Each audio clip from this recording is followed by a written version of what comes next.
That's the thing, right? I think that was an oversimplified way to explain that. You know, respectfully, I think that if it was easy to just hire some coders and buy the users, that this would have happened already. There, like I said, there's a lot of features, there's existing content, data. And then will TikTok still be TikTok without that algorithm? Like, again, right now, my stream is not being shared to that many people, even though we know that the interest is high on this topic. So that tells me that the other apps don't know how to basically read the fact that I'm talking about a high traffic topic and show it to everybody.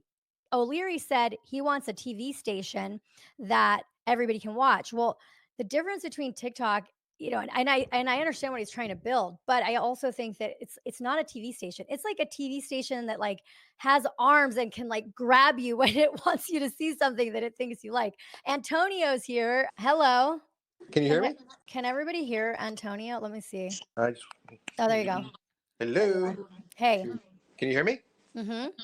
Yeah, I'm just laughing at all this because not you, but at this whole thing is because at the end of the day, you asked about Red Book, and I was looking at Lemonade. The number one question is: would the U.S. and any other company, any of their constituencies, have cared if there was not as much money being made that just slipping through their fingers? I wrote an article on LinkedIn a few days ago talking about a very small aspect that nobody's heard of, which is the TikTok battles. That is the amount of money, millions of dollars a day, if not per week, that are made just from TikTok battles because they figured something out that Instagram or YouTube or any other app in the US is not really figured out at scale, right? And I think that is the fundamental question. If TikTok had not been earning this much money for its users and provided so many commerce opportunities for the Chinese exports, do you really think we would be where we are today?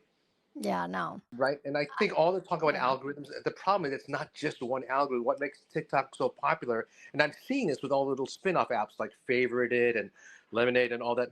What they did is they created, as you know, through CapCut, the creator platform that you can add onto TikTok directly. They've created battle systems and gifting systems that gamify the gifters. No other platform gamified the gifters, meaning that if you're on screen and you're live streaming right now, almost every app can tip you like $1, $3. But what TikTok was able to do is I can gift you a gift that's so elaborately like an interesting or intricate looking, it makes me look good, and I have a ranking system. They figured out how to gamify the anonymous gifter who has now an avatar presence, that sort of stuff. And on top of the e-commerce they started rolling out last year through TikTok Shop, it was the most explosive thing they've ever done. So it was this big giant behemoth that nobody figured out.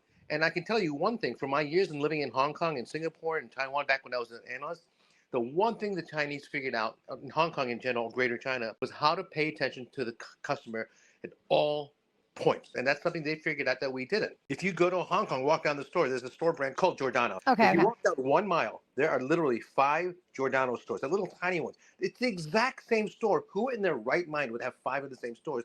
Because they never wanted to give you an opportunity to feel like you weren't welcome or the store is too small. And by the way, while we have the US absolutely the kings of figuring out how to pay loyalty to customers, reward systems and all. What they figured out over there was not only to reward you for your loyalty, but to treat you like a new customer, whether it's your first time, if you've Right. never bought anything in the past. And this is what they did 360 from a streaming perspective, from a battle perspective, from an e-commerce perspective. Everybody had a presence. This is why the biggest thing started coming out from creators saying, you don't need 150,000 users. All you need is maybe 500, and you can still earn $6,000 a week. What platform could claim that except TikTok? Right. Right? So that it was just the amount of what the algorithm across all the sum of its parts was able to do Mhm. that no one else could. And that's the one thing that I think a lot of people are missing. Well, so what do you think about the fact though that these other platforms is the reason why TikTok and CapCut and everything is down because they're trying to abide by the rules in order to get turned back on? Like obviously Red Note doesn't care about its relationship with the United States, I'm guessing.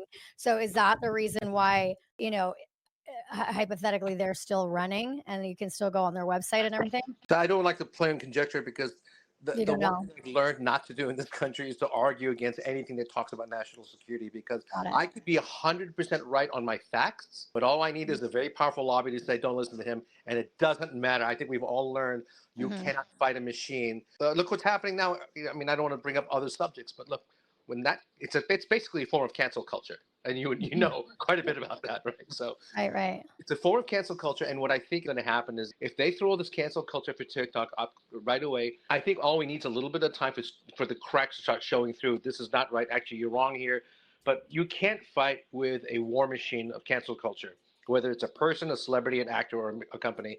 All you have to do is wait for the time for people to start stepping up and providing facts. And I was hoping something like Kevin O'Leary or Elon would say something about this, but we'll see. I mean, the band's literally what, 2 hours old? We'll see what happens. Yeah. I mean, what did you think about that O'Leary thing? Like, he didn't sound like he thought it was going to go down, or do you think he knew more than he was saying? I've learned never to Again, yeah. 100% trust people on live TV because they either have an agenda, and you have to remember, and I'm not saying anything about Kevin O'Leary, I'm actually a huge fan of his, but I also know that sometimes you can't really show all your cards on live TV, Yeah. right? And I'll give him the benefit of doubt, good or bad.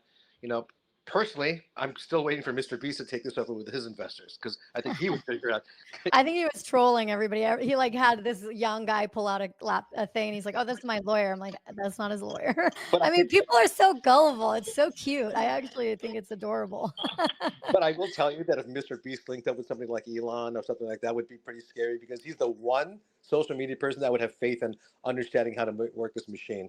You know, What do you think about this notion that it would be so easy to copy the TikTok algorithm? Do you agree with what I'm saying? With like, obviously, it's not that easy. If like Elon hasn't figured it out, and here's the thing about X, which I'm seeing as a user that I'm on there a lot, is that it doesn't appear that Elon has a 30-person team that all they do is go on TikTok, understand TikTok, talk to TikTok creators. They don't have that. And what people need to understand is that when Instagram was trying to copy TikTok, they invited the TikTokers into the Instagram office and they were like, "Hey, how do you like how this works? Do you not like how this works?"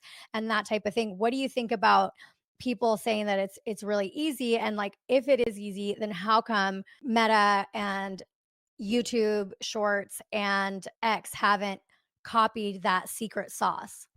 oh, that's my favorite question. So you may or may not remember, I come from a video game background, and I understand algorithm design and game design and architecture. So, first of all, the short answer is it comes down from the central, absolute top-down approach on what the design of the system is. So it's not like I can simply go in and copy what you're doing and how you're doing and then apply it to me. It has to come down from the very root of the design of the entire architecture, the entire strategy. Okay, and that's why in the video game world we had companies constantly designing new video games with the coolest graphics, the most latest game engine, the coolest looking this and that. And then Blizzard came out with World of Warcraft, which was this kind of polygony, not so attractive game, but the gameplay was amazing. And that's why that one less attractive game attracted more users because it came down to the gameplay. In other words, the algorithm of how things work. Simply knowing how one aspect of something works does not make you an expert. My favorite real life example is I went to a guy who started a video game company because he was an expert at every game out there. And he goes, "Tony, I know how everything works. I spent millions of dollars to play. I'm going to go design it." He raised $100 million, lost $100 million a year later. Because just because you're a good Ferrari driver does not make you a good Ferrari car designer or maker. So Right. you cannot simply go in and observe one aspect of an algorithm. Remember what I said.